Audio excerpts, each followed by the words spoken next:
Hi everyone, in today's video we're going to carry on with our project bringing our chair from Fusion and making a realistic render inside Blender. So far we brought a chair in, unwrapped everything, applied materials to our chair, we ran a cloth simulation to make a realistic pillow. Last time we did another cloth simulation to make the blanket hanging on the back of the chair. So what we need today is just quickly set up a scene, so bring in a stock like image of the plant that you see, and then set up the backdrop, and then the last video, which will come out soon, will be to set up the lighting and to render everything. Okay, so we've got all our modeling side of our chair done and textured. So what we're going to do is just start to set up to have a nice looking render. So I'm going to add in a little background. So I'm going to go to Shift and A to add something, go to Mesh, and go to Plane. I'm going to hit G to grab it and Z just to bring it down on the Z plane. I'm going to the front view just to line it up, G and Z. I just want to line it up so it's sitting on the surface like that. So I'm going to do a render from pretty much like this angle. So I'm going to bring these walls up.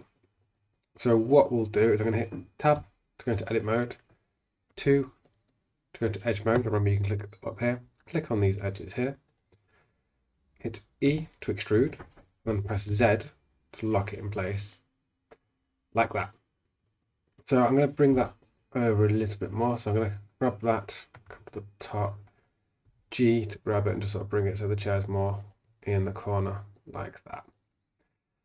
Next thing I'm going to do is I'm going to add in some background like stuff. So I'm just going to type in like plants up on Blender kit, and I'm going to grab something. Now this is where the difference between the paid version and the free version. The paid version has like everything unlocked, whereas the free version doesn't quite have everything. So I'm going to grab this and import it. Just be aware that these are quite dense models, so if you have more than one, it will start to slow down your machine if you don't have a very powerful machine. So just be aware, don't go crazy.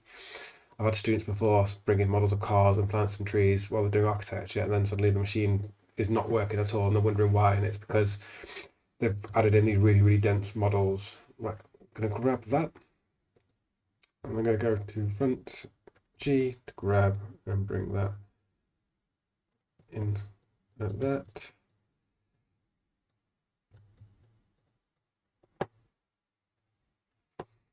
Go G and X, bring it back a bit more.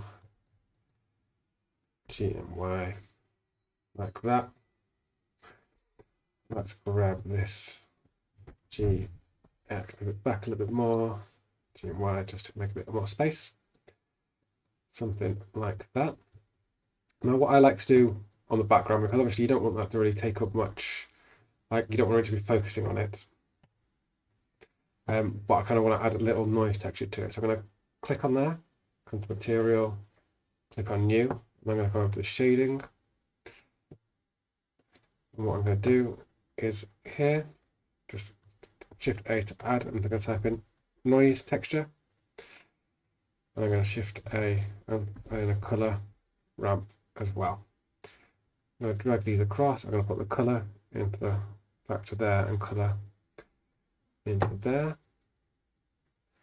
So you'll see what noise does. Essentially, it adds loads of little dots. So I like to put that up to quite a lot. So like in the thousands.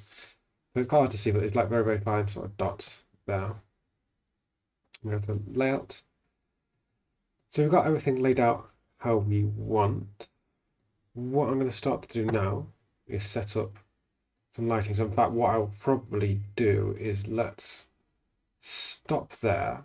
Oh no, there's one last thing I want to do. Sorry. Let's go. I'm going to go to edit mode on my backdrop.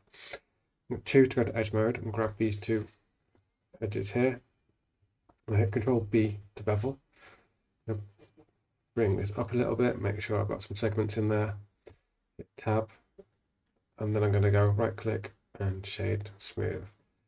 So we've got our background set up, we've got our scene. So what I'm going to do is I'll do one more video where what we'll do is we will set up all our lighting. There's a few different ways. The lighting is probably going to take a little bit of time. So we'll stop there. Hopefully enjoy following along. Got any questions, leave a comment down below or email me at design with Simon@outlook.com.